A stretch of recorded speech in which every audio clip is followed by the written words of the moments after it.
Good morning and welcome to lesson 104. I seek what belongs to me in truth. Today's idea continues with the thought that joy and peace are not but idle dreams. I remember in my dreaming, in my own association, I often used to wonder if there was anything in the world that would make me happy.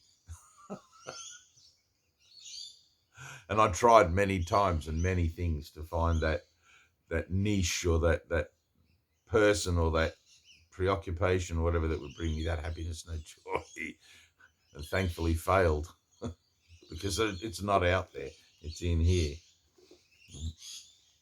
Today's idea continues with the thought that joy and peace are not but idle dreams. They are your right because of what you are. They come to you from God, who cannot fail to give you what he wills. Yet must there be a place made ready to receive his gift. They are not welcomed gladly by a mind which has instead received the gifts it made where his belong as substitutes for them. Don't give up the world whilst you still value anything of the world and think that it holds a place in your mind to be defended or cherished or anything like that, then God's gifts cannot come. You have to turn your life and your will over to God, not part of your life and part of your will, the whole thing, your whole life. You have to die entirely to that ego sense of what life is and be reborn anew, completely blank, like a blank slate, blank canvas, and allow the Holy Spirit to paint on that canvas your inheritance, which is the love and the peace and the joy of God, which will stay with you forever and is actually with you forever right now, just simply obscured by those dark clouds of imagination, of false values and all those sorts of things. Today we would remove all meaningless and self-made gifts which we have placed upon the holy altar where God's gifts belong. These are the gifts which are our own in truth. His are the gifts which we inherited before time was and which will still be ours when time has passed into eternity, which could be a very long way off. These are the gifts which are within us now, for they are timeless. Right? And you might think to yourself, how can the gift of eternity be within me now? I seem to find myself in this vessel or as this consciousness peering out through these windows kind of thing. And it might seem impossible that the kingdom of heaven is within you. But one of the shows I like on your televisions is Doctor Who, and he goes into the TARDIS, and it's much bigger on the inside than on the outside. It's just a little box, and you walk inside, and it's, holy cow, it's as big as a house, right?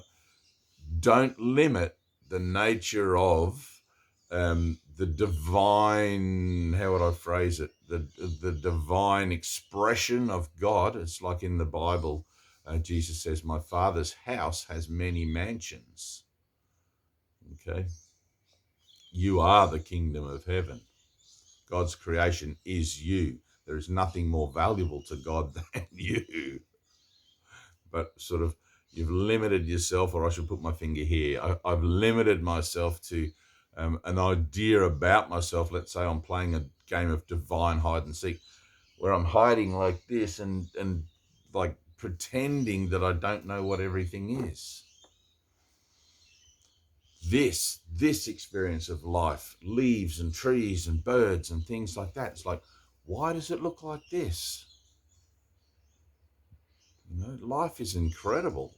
Think about life, just the idea of life. Look, amazing. The opposite of life is not death, it's another form of life. But this form represents the idea of limitation. The only power that I have in this world is the ability to make a choice, the power of choice. I'm learning now through this book to make choices that are in my best interests, so I can come again to claim and to accept and to claim my rightful inheritance, my place in reality as co-creator. Okay. These are the gifts which are within us now, for they are timeless, and we need not wait to have them. They belong to us today.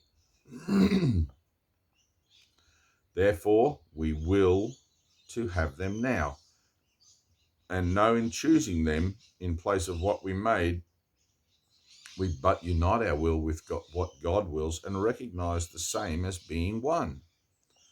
Our longer practice periods today, the hourly 5 minutes given truth for your salvation, should begin with this. I seek what belongs to me in truth and joy and peace. Thank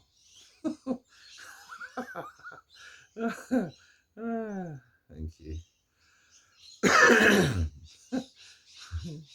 I seek but what belongs to me in truth and joy and peace of my inheritance.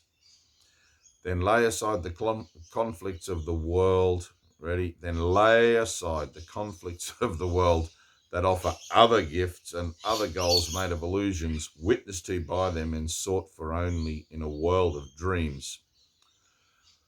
All this we lay aside and seek instead that which is truly ours, as we ask to recognize what God has given us. We clear a holy place within our minds before his altar, where his gifts of peace and joy are welcome, and to which we come to find what has been given us by him. We come in confidence today, aware that what belongs to us in truth is what he gives, and we would wish for nothing else, for nothing else belongs to us in truth. You can't take anything with you. So do we clear the way for him today by simply recognizing that his will is done already and that joy and peace belong to us as his eternal gifts. We will not let ourselves lose sight of them between the times we come to seek for them and where he has laid them.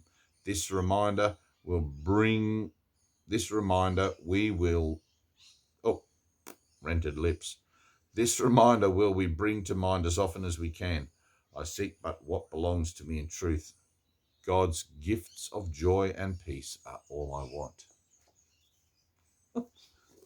Are they? Are they all I want? Obviously, if I'm not in the acceptance and the experience of God's gifts, they're obviously not all I want. There must be something else. I want breakfast. I want this grain of sand. One little thing, a tiny grain of sand, represents the entirety of the world that bears the framework for me to be able to, to hold it in my hand. There's a place in you where you look at the world and you realize that everything here ends in death for you, your children, their children, and on and on and on and on and on. And you go to work and you pay taxes and you come home and you go to sleep and you get up and you do it again and again and again. And you ask, why? What is the point of this world? Why am I here? What the hell? Maybe you've got too much money and you don't have to go to work and, life is good.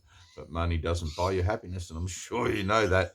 And you simply only have to ask yourself, when's the last time you were just happy for no reason? Like truly happy for no reason?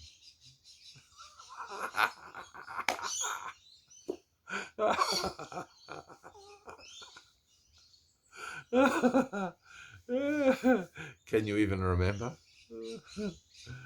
All right, well, that's it. I love you. And then tomorrow, what are we up to? Oh, goodness. 105. There we go. The wind blew the page over, a little breeze of salvation. All right, peace.